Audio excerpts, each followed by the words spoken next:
પહેલાં તો બધાય મિત્રોને હવારના જય દ્વારકાધીશ અને જય શ્રી કૃષ્ણ।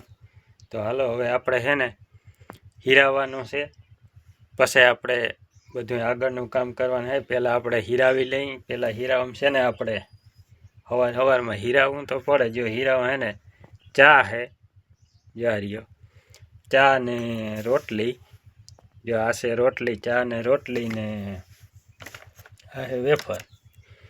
જો આ ભેગી વેફર હોય ને એટલે મજા આવે। વેફર કઈ આ વેફર હે ભાઈ ગોકુળ મસાલા લાગે, લગભગ ગોકુળ મસાલા વેફર લાગે લગભગ, ને ભેગી વેફર। પછી હું એમાં આપણે બાકી હોય અને હીરાવી લઈ, પછી આપણે બધું આગળનું કામ કરી। જો તમારે બધાને હીરાવવું હોય તો આવી જાવ, બરાબર। તો હાલો હવે છે ને હીરાવી લઈ, અને આ વિડીયો ગમ્યો હોય તો લાઈક કમેન્ટ કરતા જજો।